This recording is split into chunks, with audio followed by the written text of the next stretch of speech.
Hi, my name is Iain Watson, Senior Road Safety Officer for Education in Suffolk County Council. Just like everybody else, my team has had to work out how to deliver education to schools when we can't actually go anywhere near them. And I've been asked to talk about a video creation project that we feel went really well.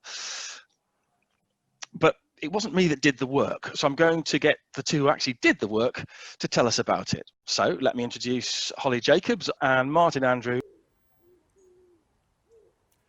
Welcome to Holly and Martin's Guide to Getting to School Safely. Today we'll be looking at cycling. Cycling can be a really good way of getting to school. It's often quicker than walking and means you don't have to rely on an adult to drive you. Martin, what do you think about cycling? Yes, Holly, cycling's brilliant. It means you can socially distance while you're riding. It's also very good for body and mind. So Holly, what were the reasons that you and Martin were asked to do the video project? Yeah, hi Ian. So since the start of lockdown, Martin and I have been producing podcasts that we've been uploading onto the County Council YouTube page. So we were asked by the Travel Demand Management team and our line manager Mike to find a way to get specific messages across to a wide audience. Okay, Martin, what messages were they? Well, they're all based around keeping social distancing whilst travelling to school. It was walking, cycling, coming by car, using public transport and using the dedicated schools transport. Okay, so the target audience was children? Children, but of course through the children, the parents. Okay, well, let's see a little bit of a video now. Welcome to Holly and Martin's Guide to Safely Getting to School. Today we're looking at going to school by car. Walking or cycling is usually the best way to get to school, but there are times when the only way is to travel by car. The law states that children under 135 centimetres tall and under 12 years of age must use a suitable child restraint in the car. Try to park as far away from the school as you can and walk the rest, because congestion is not very good for either of your health. Holly, what was the plan of action for the video? So the first plan of action for the video was to figure out what messages we would like to give across to the students and their parents in our videos. So we tried to come up with 2 or 3 specific points. Then we contacted passenger transport about what the rules and regulations for the bus videos that we need. We then contacted our contact for the video, so we contacted a videographer. Then we needed to figure out what resources and who else we'd need in the videos with us. So in our case, that was a school crossing patrol, in which case we used Rocky from Woodbridge. Then we contacted First Bus for the public bus video, the schools we'd need to film outside of as well, and the passenger transport team to give us access to the school bus depot. Then once we'd contacted everybody we'd need and figured out what we'd need for the videos, we then came up with a script for each video that we could use as a guide to keep us on track. Martin, what was the timescale you were working to? Well, we were told 3 weeks. In fact, my line manager challenged me and said, "You'll never manage it, it's an impossible task, but have a go. What do you think you can do in 3 weeks?" And that was actually a very clever way of getting us to actually do it. We did, we managed to turn it around in that time. So Holly, who did you get to do the videoing? So I've known Marcus Koss from 808 Media. I've known him since I was about 16, so a few years now, and I knew that he's got a videographer business and media business, so I contacted him. Okay, you decided not to use anyone from our team? No, we decided that the best approach for these videos was to go with somebody professional who'd got all the gear and stuff. So, Martin, how did you decide the style of the video to make? Well, it's very exciting. In my mind, it was actually like the Fast Show. Very short, simple message, not using jargon, but getting it over as simply as we possibly could in as short a time as possible. And the videos are going to be 10 minutes, what? Well, we said no more than 3 minutes each, but some of them are only half that, but they still got a message over. Welcome to Holly and Martin's Guide to Getting to School Safely. Today we'll be looking at public transport. Today we are joined by Rob Brown from First Buses. So what's the capacity of the bus, Rob? The capacity of this bus has come down to 18.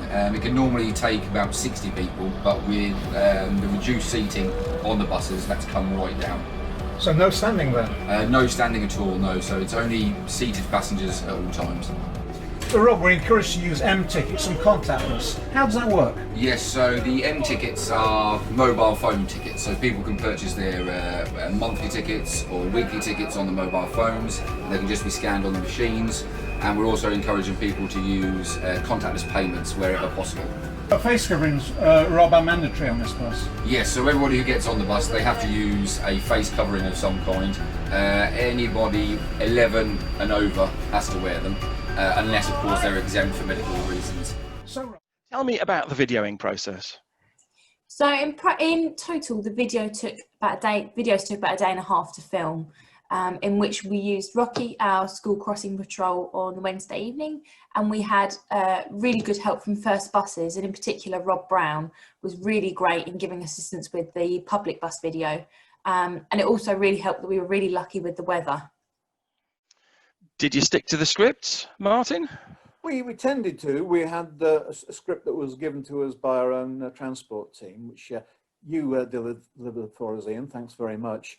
But we did tend to be quite loose. On the day, we changed things as and when necessary, and Marcus gave us a lot of help as well. Okay, and what about the editing process? What was that like? So the editing process, Marcus was absolutely brilliant he already gave us the first draft of the first video overnight. So on our second day of filming, we'd already got an idea of what the videos would look like. So that was amazing.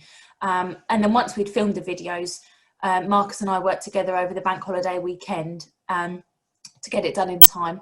And we were just going backwards and forwards with various drafts and sending them to the team to get feedback. So. Okay, once the videos were edited, what was the plan? Well, the plan was to get it out there as quickly as possible before the term ended.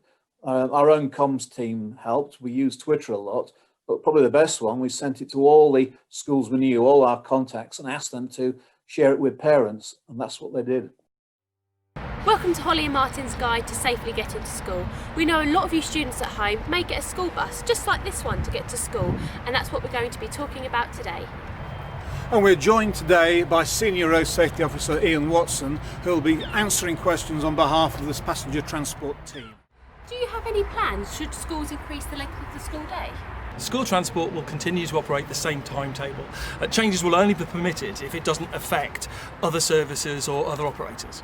So how can students waiting for the bus stay safe? When waiting at the bus stop, students should keep their distance from other passengers and remain on the footpath. They should be mindful of the public at the bus stop and allow space for people to pass them where possible. They should also let other passengers get off the vehicle first before they try to board. They need to show their pass to the bus drivers, but don't hand it to them. If they forget their pass, they may be asked by the bus driver to give their name for test and trace purposes. And when they get on board, they must follow all the instructions from the driver. And did you get it done before the term began in the timescale that was impossible? Yeah, we were told we'd never manage it, but we did. Now, I'm suspecting that getting it done in that short amount of time would have been expensive. What was the cost in the end? The total amount was £2,500, so that's £500 per video clip. And anybody who works in this field will tell you that's incredibly cheap. Holly, any negatives in the process? To share the videos to an even wider audience, I shared the videos to various Facebook forums with parents and governors on. And on one of the Facebook groups, we had a comment that wasn't exactly positive, shall we say. I'm sure Iain will show that now. Yes, I will indeed. So what did you do? So to avoid more negative feedback coming in or people jumping on the bandwagon, you can turn the comments off on Facebook. So people can just like or share it. They can't actually comment on it. Yeah, and as we can see from the comment that's up on the screen, the man was not impressed at all.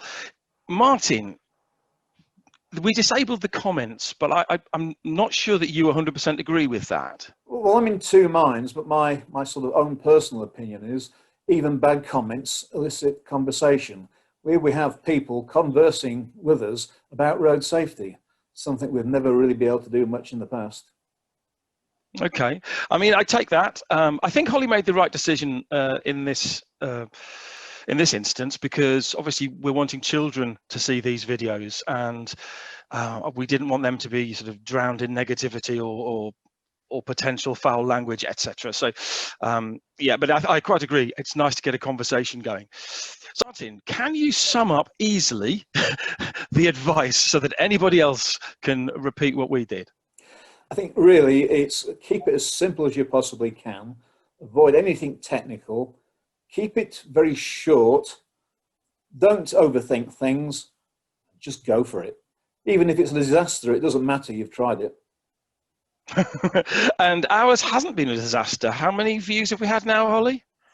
We've had 6,900, so we're almost at the 7,000 mark. Yeah, which I think is fantastic, and for a relatively low sum of money, very good.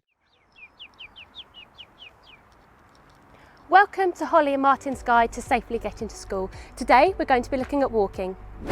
Hi Holly. Well, first, walking is perhaps the safest way of getting to school because you're out in the open air and hopefully you can avoid fellow pedestrians. Any tips for parents with small children, Martin? Yes, keep them in sight. Try to hold hands where you can. Walk nearest to the curb. Keep the children away from the curb. And a good idea is get them a scooter because then they can keep up with you. Any other bits of advice? Yeah, be careful of car doors opening on you. Try and keep a safe distance from other pedestrians. And where there is a school crossing patrol, or lollipop lady or man, use them. And here's School Crossing Patrol Rocky to show you how it's done. When the pole head is facing down, it means the patrol is not ready to cross. When the pole is horizontal or sideways, it makes a barrier to stop the people from crossing. The patrol will tell you to wait. The patrol will then put the pole into the road, which means all vehicles, including bicycles, must prepare to stop. You will still be asked to wait on the path. The patrol will then move into the centre of the road, holding the pole upright. This means all cars and bikes must stop. They will then tell you it is safe to cross. Well, thank you two very much for doing that, and thanks very much for being in this video. And thank you to everyone for watching, and hopefully we'll be doing them again in the future, and we will be able to share more widely. Thank you very much. Thank you. Bye. Thank you.